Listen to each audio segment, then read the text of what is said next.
everybody. Welcome to a very special podcast of Tourpreneur. Usually our podcasts aren't so timely, but all the news in our Facebook group starting on Friday has been about a recent decision of AirBNB Experiences to pull a whole slew of their experiences inventory, leaving a lot of our tour operators in the lurch and wondering what's next for the platform and also what's next for them as experience providers that have used Airbnb as a distribution partner.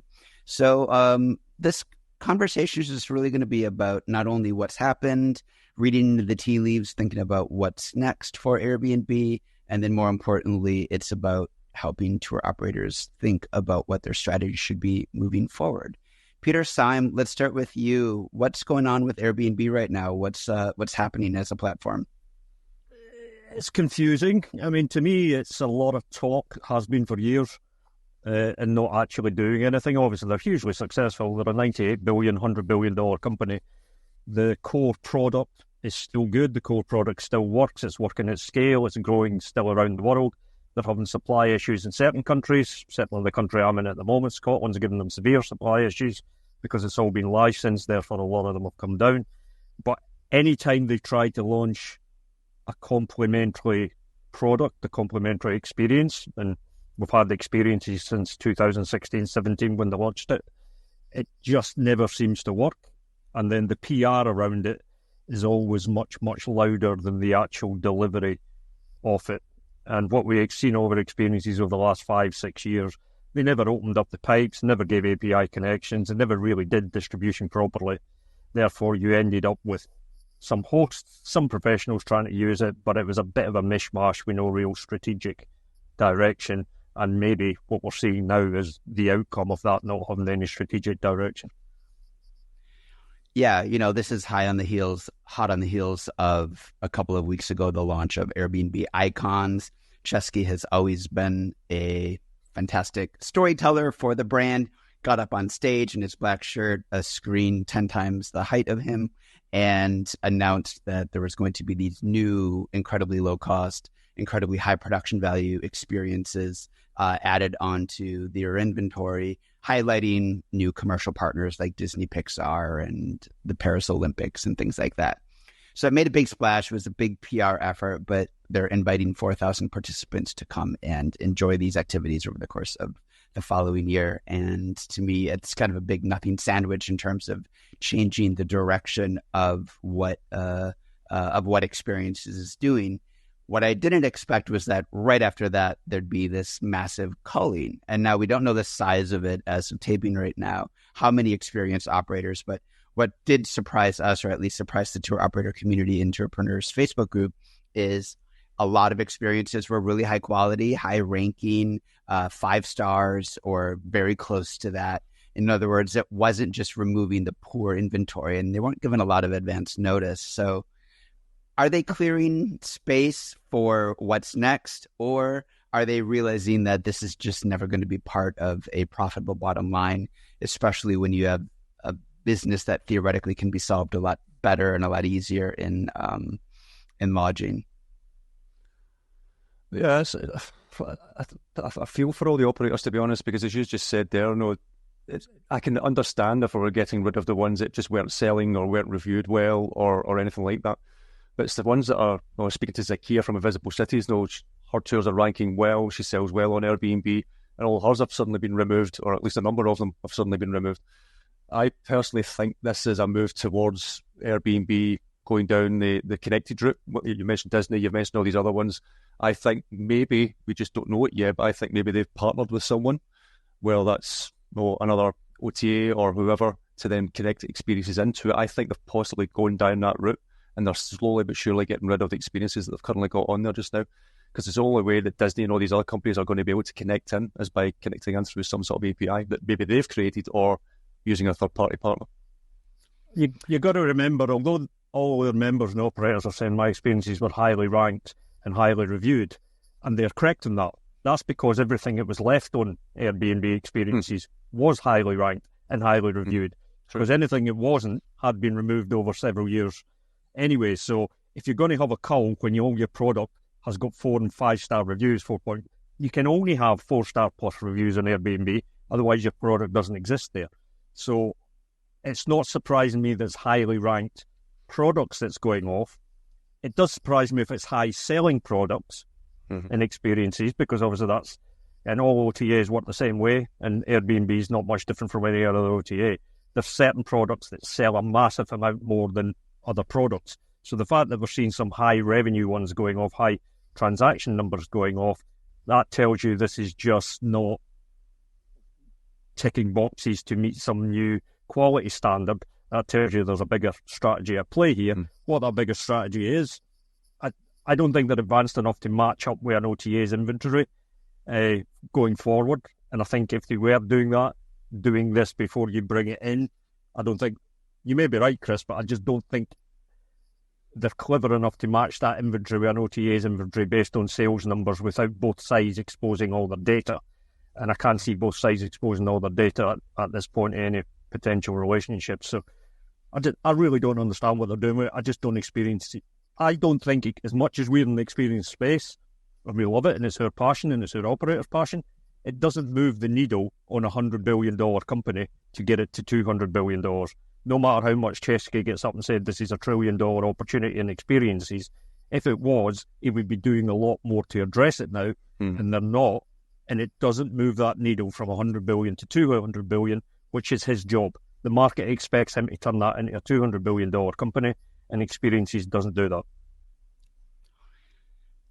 What surprised me, but what didn't surprise me, was the way they did the culling. I thought it was extremely disappointing for a company that especially preaches community first. They have an extremely active community forum base on, especially on the lodging side, to send a direct message and tell people you have 3 weeks and you're being evicted from our platform after you've given us 5, 6, 7, sometimes 8 years of your loyalty, especially when they've closed API access and demanded, even though nobody followed that rule, demanded that you were exclusive to their platform. Strikes me as pretty poor taste. I wrote about that on LinkedIn this morning. I just thought it was a bad show for OTAs.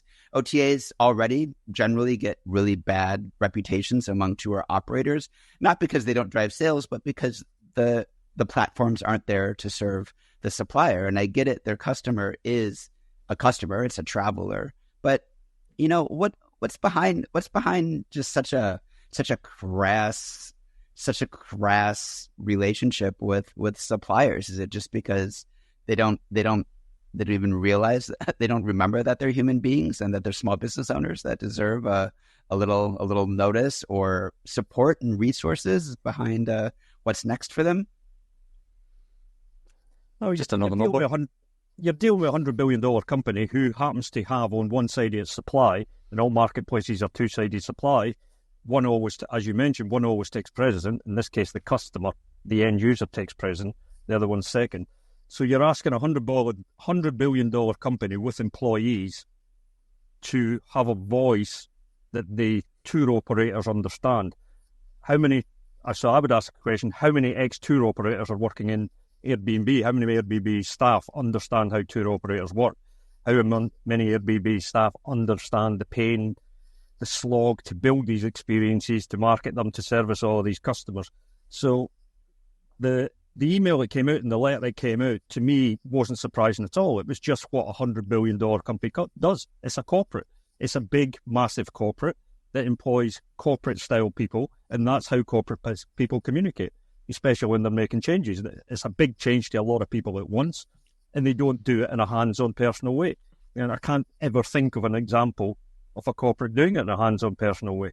And they always send out something that always ends up blown back in their face. But in the long run, it doesn't really matter. In the short term, it kicks up a fuss, but in the long run, it doesn't really matter as long as they've got their strategy sorted out and they get moving to where they're going. The question with Airbnb is none of us know where they're going. Yeah, I mean, are we just victims of the way the platform economy works today? That these platforms serve investors, serve shareholders.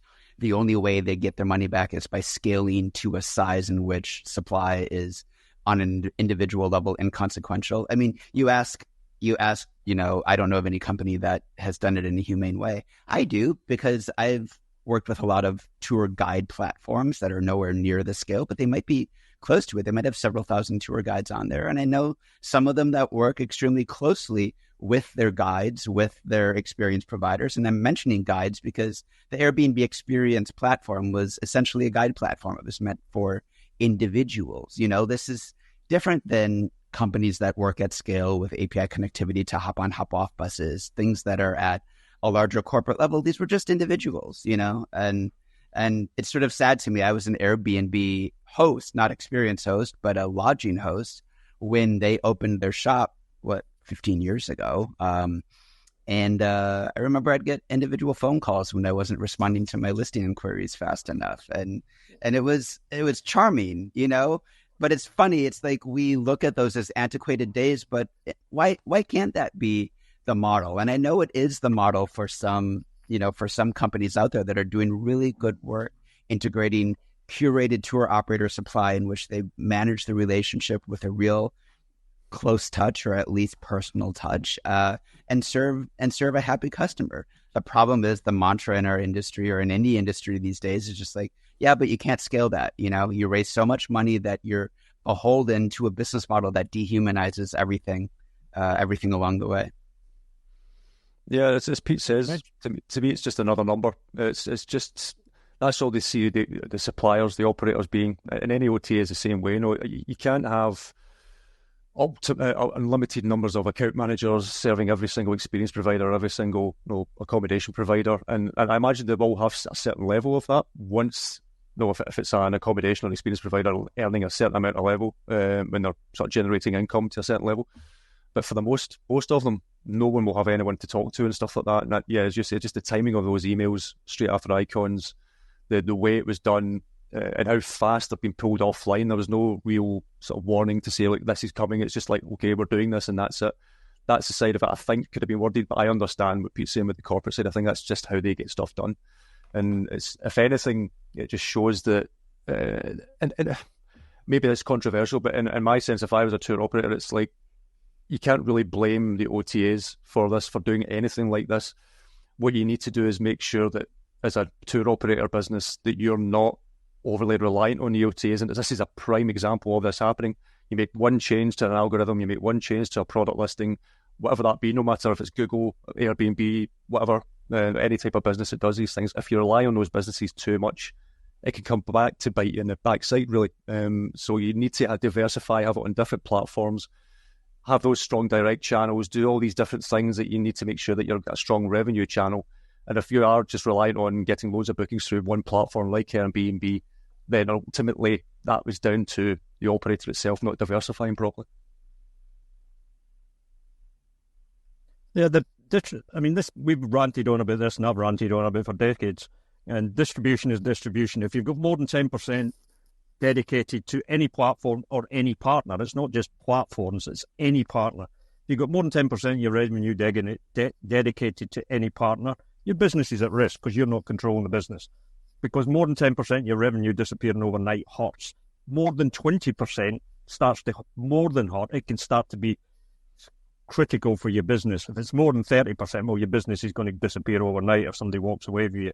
So again, this stuff isn't rocket science. You need to have as many partners as you can, which will grow your business. Having more partners will grow your business, but it takes your percentage with each partner down as you add partners. I mean, when I'm working with operators, the thing we spend most of our time on is growing more distribution partners. Get another partner in, another partner in, another partner in, because the more partners you can manage, the less risk you have in your business. And I'm not saying 10% is the exact number for every business model, but to me, it feels a safe number where it hurts me to lose 10% of my revenue, but it doesn't kill me.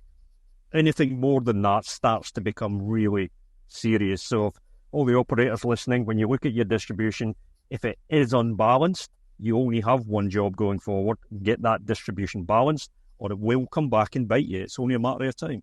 Whether you're the biggest operator or the smallest operator, size doesn't matter in this game when you're dealing with large partners and large platforms. They will come and bite you unless you have a distributed network of partners that is a fair risk and reward to your business.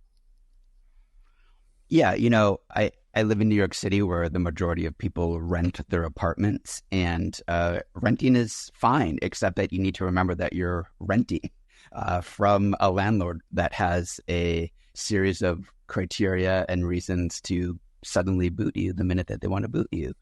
Now, it's an imperfect metaphor because renting comes with certain protections, and in our industry, there aren't that many protections around you renting the space, whether it's on Google Ads or Meta Ads or on a platform. And Chris, when it comes to figuring out a stable, in this environment, it's a hard question, but a stable path forward for those Airbnb experience hosts who are now left in the lurch, what do you recommend? Because search is up in the air, paid is up in the air. What do you recommend doing as a marketer? Yeah, no, there are definitely battles everywhere you look now. No, the OTAs are doing these changes. No, there's loads of tracking issues now with various marketing platforms, and especially in certain countries like the EU and stuff like that, and everything else, it's even harder to track these things these days. But as Pete's saying, the first thing, I actually just spoke to an operator today who's from Italy saying, what should I do to sell more tours? Because suddenly they've just dropped off a cliff from Get Your Guide, for example. And I says, well, you need to get on more platforms. That's the first thing, as Pete says, get onto more platforms, get onto more distribution. That's going to give you more eyeballs on your tours and hopefully getting more bookings and stuff like that way. So any operator needs to get onto those different OTAs and different platforms, and as many of them as possible. From there, start looking at your direct channels, build up direct channels, and that'll be through SEO, through content, making sure your website's on point. That does take time. That can take many years to get to there. So the only other option is paid advertising, be it through Google or Facebook or Instagram or any other platform. Generally, because some destinations, Google is just too expensive because there's such great competition. Doesn't mean you can't win there. It just means you need to spend a lot to get those bookings in. So it's just not viable for a lot of different people. So Facebook is still the cheapest advertising platform out there to get in front of customers at the dreaming stage through to that sort of planning stage as well, and then hopefully they will book. So it's thinking about the campaign and what you can do through each of those stages of dreaming, planning, and then booking to get them along that journey through Facebook advertising. And that's, to me, still one of the best platforms out there to do that with. And you don't need to spend as much money on those platforms as you would do on Google, for example. And hopefully with the experiences that they've been doing on Airbnb and things like that, hopefully they've been building up an email list, capturing people's details, things like that, and then they'll be able to email people and start doing email campaigns and try to build up some recommendations that way as well, get word of mouth out there, and just say in your emails, look, Airbnb have, for once of a better word, screwed us over.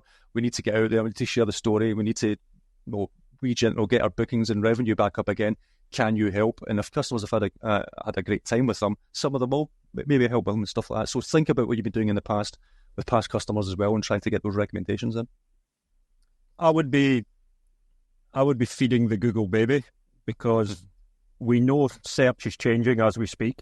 No one on the planet can tell you where it's going at the moment with all the AI changes on search. All we know is it's going to be different. We also know it's going to be distributed, so you're going to have multiple routes to search via Instagram, via Messenger, via WhatsApp. You're going to go into search via many different ways rather than always defaulting to Google. My own search volume is down massively. I don't use Google for search anywhere near the volume I did in the past. So we do know it's going to change. However, we do know Google's the biggest travel company in the world by far. We do know they have all the data, and we do know that they can surface your tour operator or not surface it, but they only reward effort. They only reward it if you've got your Google's business profile 100%. They only reward it if you update your Google's business profile all the time. Google things to do. Have you got that nailed? The more you keep that Google baby fed, the more you align with Google, the more Google will align with you, even in an AI world, because they still want to provide the customer, the end user, with the best route to the answer. So I would say the effort that going into Google going forward hasn't decreased, it's actually increased. It's just more complex because we are placing bets rather than for the last 30 years, we all knew how to do SEO, get rankings, etc., do some PPC on top of that. And it was you could sit down with a spreadsheet and work it out and carry on and know what your return was going to be. We're moving into a period where that's not going to be as black and white. But if I was betting my money my company, I would be spending more time with Google at the moment than I ever have done in the past. Because the changes that are coming, I'll try to do anything. Because dropping product off Airbnb or any other OTA is nothing compared with dropping product off Google. Yeah. Now, I was going to say... Most operators at 50, 60, 70, 80% of the volume comes from... You've got to remember, all these OTAs together are only single-digit percentage of the market. Therefore, all that other business is coming in other routes, and Google's the number one route for that. I was going to say, if you look at the common factor between Google search, what's coming up with AI, they've obviously introduced the AI trip planner, voice, all these different things. The main factor that goes through all that is content. So if the operators are producing really good content that answers the questions properly for what people are searching for or asking for or putting into AI, all that's getting pulled into all these different platforms. So this is when content has always been a key factor for SEO from back in the day all the way through to now, and it's still a key factor, but it's even more so because of AI, because of voice, because of all these different things that are coming out. So it's being on top of your SEO game, as it were, with writing new content and making sure that you're answering the questions that people are asking. You're offering really good advice. You're not selling. You're offering really good advice about your destination, about your experiences and all these different things, and being helpful. And part of that dreaming stage that I was mentioning, being helpful to the end user. And if that's what people are searching for, if they're looking for that inspiration, if they're looking for things to do, then hopefully your content will then show up across multiple different Google platforms. So yeah, content is for me, the running theme through it all. It's just making sure you keep on top of that.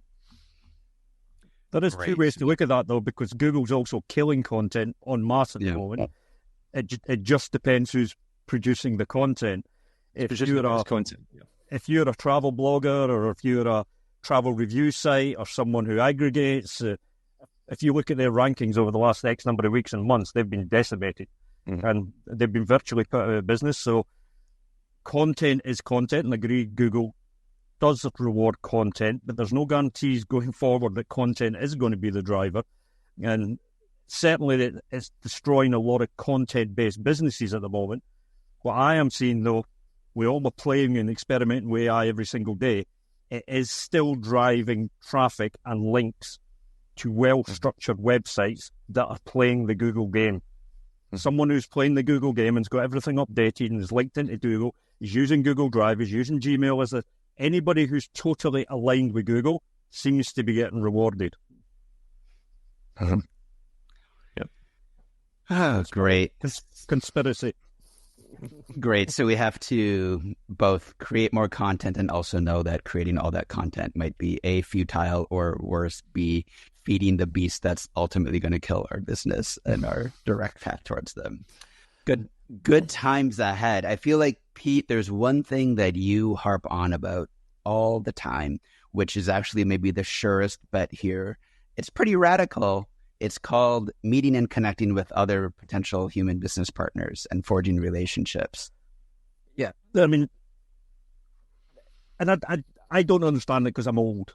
I just don't understand it today. But we have a generation, several generations below us, who seem to think they built businesses because they're connected with everyone digital. And if you built it on a bunch of platforms, within X weeks of launching your business, you could have hundreds of bookings. That's not a business.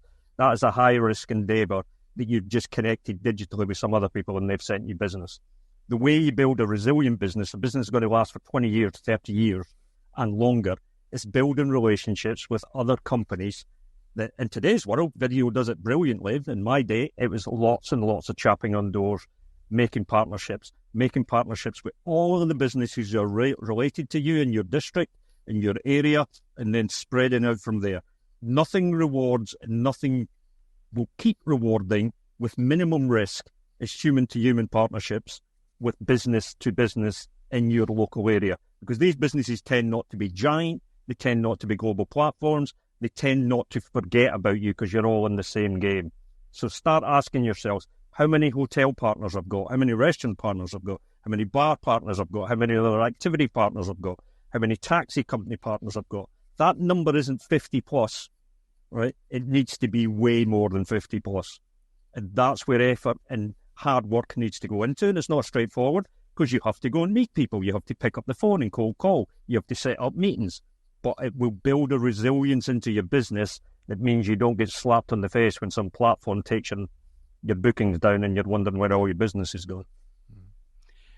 I forget where I read it or saw it this week, but it was somebody talking about doing that kind of risk-taking outbound, go and meet potential sales partners.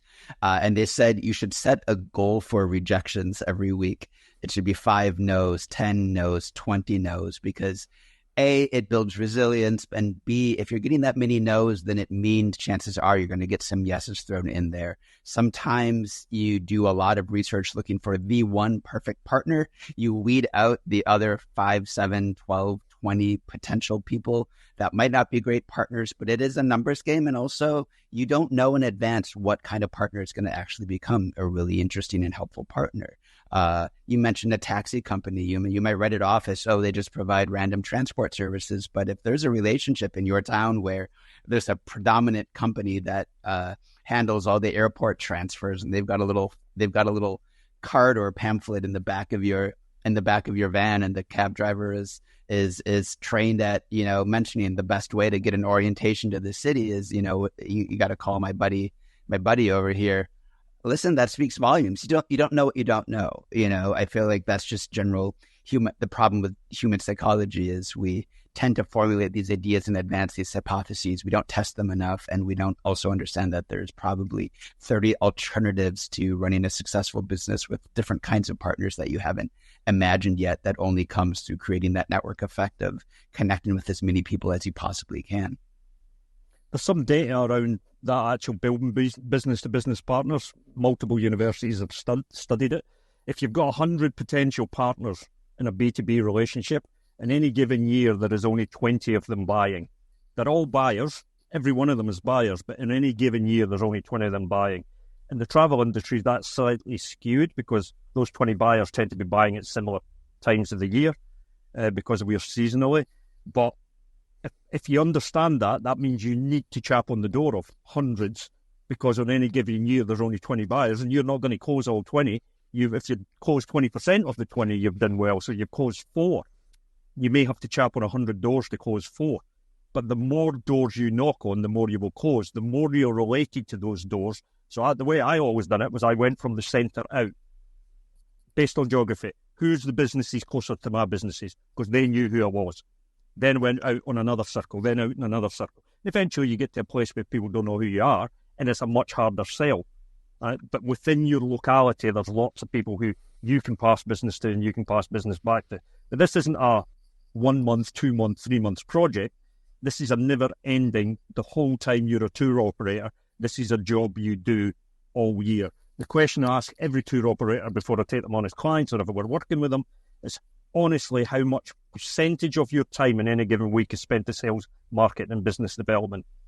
And the honest ones have often come back with less than 10%. And you're not building a business with less than 10% of your time spent on sales, marketing and business development. It's just not happening. Yeah, but it's important to choose the right font and color scheme for your website, Pete. spend 3 months on the right name. So what we're saying is use good old-fashioned networking. That's what works. Can't beat it. That seems to be the only sure bet these days. Yeah. This was more depressing than I thought it was going to be. I don't want... The operators shouldn't be depressed. There's 2 billion extra customers coming into travel. Travel is booming. It's going to continue booming. There's lots of issues in the world. But they're in the best place possible because travel is exploding. There's lots of interest in travel from the money side, from the technology side, and from the customer side. So travel is... I've never seen it as buoyant in my life as it is now. So the opportunity is there. It's just becoming more complicated how you get that actual opportunity. But don't go away depressed just because Airbnb kicked you off or another platform's kicked you off. That's a kick up the backside to go and get in amongst this boom that is going on with travel around the world. And yes, it will be like this. It will go up and down, peaks and troughs. But the general trend is travel is exploding, and you happen to be an operator in the best time ever in the travel industry. Maybe second best. I would have entered when Facebook ads were really cheap. we benefited from that. Second best time. But you're right. I also think it's a lesson in looking where other people aren't looking. Don't just jump on the bandwagon. Don't create an experience in a company that looks like every other one, and don't go fishing in the same pond as everybody else. There's a lot of untapped new pathways in terms of creating customer bases that I know for a fact work, because I know a bunch of tour operators right now using them. They would kill me if I mentioned their methods to a huge audience, so I won't mention it. But they're ones that are thinking outside of the box in terms of who they're approaching and how they're charting a kind of sales and marketing pathway through this industry. Pete, Chris, thank you. Our sales pitch here for Tourpreneur is we have 2 resources coming out this week that would be helpful for everybody out there right now. One is going to be a giant technology and partner directory that includes, I think it's like 150, 175 OTA partners that we have painstakingly spent the last couple of years trying to organize into an online directory that is for our professional members, and a totally free and out there in the public resource on optimizing yourself for Google things to do is available as well. And that is a no-brainer. Get that business profile going, get that, get your reviews, your review engine working, make sure you are optimizing your OTA listings if you are on those platforms, and use those directories and resources in order to grow your partnership list and diversify your business. And as always, thanks everyone for listening. You can get notes on this and everything I mentioned on tourpreneur.com.